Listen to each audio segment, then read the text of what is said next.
आज दुपारी बहुतेक ते पुढचे व्यक्तींनी पत्रकार परिषद घेतली, त्यामध्ये माजी खासदार आणि आमदार दोघेही उपस्थित होते. त्यांचं माझ्यावर जरा जास्त प्रेम आहे, त्यासाठी कदाचित हे खटाटोप केला असेल.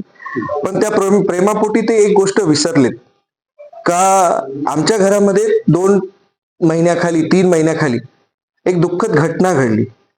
कदाचित त्या गोष्टीचा त्यांना विसर पडला असावा आणि स्वतःला हिंदुत्ववादी म्हणून घेताना कदाचित ते एक हिंदू धर्मातली एक रीत विसरलेत का ज्याच्या घरामध्ये दुःख होतं, दुखवटा होतो, ज्या मुलांनी आपल्या आईला अग्नी दिलेला असतो, त्या मुलाला त्या वर्षामध्ये पाडव्यापर्यंत कुठल्याही धार्मिक कार्यामध्ये किंवा देवाच्या कार्यामध्ये प्रत्यक्ष अप्रत्यक्ष कुठलंही दान देता येत नाही किंवा ते सोनं चांदी किंवा या स्वरूपामध्ये धातू स्वरूपात दान देता येत नाही.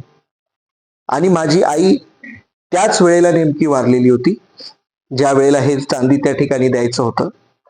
आणि माझ्याकडे आजही बर्डीसाठी काढलेली, आणि अजून एक तो विषय त्याच्यामध्ये त्यांनी उल्लेख केलेला का रक्कम खूप मोठी डिक्लेअर केली. मी रक्कम त्या ठिकाणी डिक्लेअर केलेलीच नव्हती.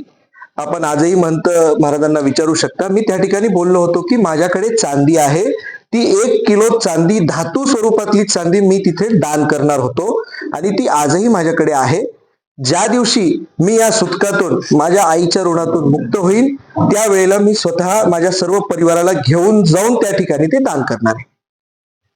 ते आता ते सुद्धा क्लिप मी मगाशी आपली ऐकलेली, त्यामध्ये ते म्हणले का ते शेत त्यांनी हडप केलं, असं काहीतरी त्याच्यामध्ये संदर्भ आहे त्यांचा. वाळकी आणि आष्टीच्या शिवच्या ठिकाणी दत्त बर्डीची जमीन आहे 22 एकर. ती 22 एकर जमीन दरवर्षी ते कुठल्या ना कुठल्या तरी व्यक्तीला किंवा त्यांच्या शिष्यांना किंवा त्यांच्या भक्त मंडळीला हे तुमच्या बटावाने लावायची आणि मग ते त्या हिशोबाने जमीन दरवर्षी ते ऑप्शन काढायचे, सगळ्या गोष्टी करायची. आणि त्याच काळामध्ये बापूंना थोडीशी त्या मंदिराच्या कामासाठी, सभा मंडपाच्या कामासाठी त्यांना पैशाची चुणचुण होती. तर त्यांनी स्वतः खासदार साहेबाला बोलून घेतलं, मलाही बोलून घेतलं आणि त्या ह्याच्यामध्ये त्या बैठकीत त्यांनी सांगितलं की तुम्ही 10 वर्षासाठी कंटिन्यू ही जमीन करा, बाकी कुणाला दिल्याच्या नंतर आम्हाला याचा भाव कमी मिळतोय. तर त्या ठिकाणी आपण ही गोष्ट आहे जवळपास कोरोना संपल्याच्या किंवा कोरोनाच्या काळातली गोष्ट आहे. त्यावेळेस बापून आम्हाला म्हटलं आणि 1 वर्षाच्या नंतर ती जमीन आम्हाला आमच्या हातात दिली. पण तोपर्यंत आम्ही त्यांना रीतसर पावती फाडून शेतमालाचे जे कोणते आमचे पैसे आले ते बापूला देऊन असे 17 लाख रुपये आतापर्यंत दत्त बर्डी देवस्थानला आपण हे त्या जमिनीसाठी वाहून खाण्यासाठी 10 वर्षासाठी आपण 17 लाख रुपये त्या ठिकाणी दिलेले आहे. त्याची नोंद त्यांच्याकडेही आहे आणि माझ्याकडेही आहे. मी आपल्याला ती नोंद दाखवू शकतो. लिखापडी असते आणि ही शासकीय लिखामध्ये एकदम व्यवस्थित नोटरी वगैरे करून ही लिखापडी झालेली आहे आमच्याकडे. ते सुद्धा डॉक्युमेंट आता आहेत. पण साहेब दिल्लीला असल्यामुळे हे त्यांच्या खोलीमध्ये, त्यांच्या कपाटामध्ये सर्व ठेवलेले आहे. त्या ठिकाणी ते ज्या वेळेला साहेब येतील त्यावेळेला मी आपल्याला दाखवून देईन ती गोष्ट.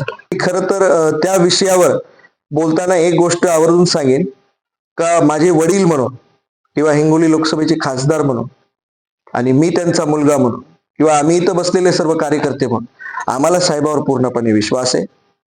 त्या केसमध्ये कदाचित ह्या लोकांना माहिती नाहीये, पण ती जी बाई आहे तिचे असेच जे काही फोटो वगैरे आहेत किंवा सगळ्या गोष्टी आहेत, त्या बाईचे संबंध एकनाथ शिंदे सोबत सुद्धा आहेत, त्या बाईचे संबंध गडकरी साहेबांसोबत सुद्धा आहेत, त्या बाईचे संबंध देवेंद्र फडणवीस सोबत सुद्धा आहेत आणि त्यांचे फोटो, त्यांच्या फोटो कॉपी सगळ्या गोष्टी माझ्याकडे उपलब्ध आहेत. आणि हे सर्व गोष्टी खासदार साहेब त्यांच्या पत्रकार परिषदेत सांगणार आहे.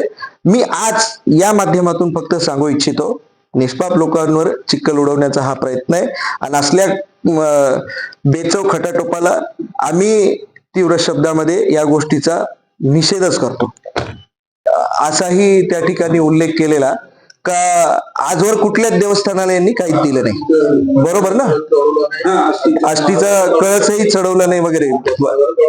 आणि त्यात अजून एक सुद्धा ती गोष्ट मी ऍड करतो, कदाचित खासदार साहेब आपल्याला पूर्ण उत्तर देतील त्यांच्यावर झालेल्या केसच्या संदर्भात. पण त्याच्यात एक आवर्जून त्यांनी उल्लेख केलेला का खासदार साहेब पळून गेले, दिल्ली गाठली त्यांनी. आपल्याला कदाचित आता आणि त्या दोघांनीही म्हणजे ते आता प्रशासकीय पदावर होते, एक होते, एक आहेत. अशा व्यक्तींकडून अशा बालिश वक्तव्य करणं हे मला म्हणजे थोडंसं अतिशय बालिशपणाचंच लक्षण वाटलं.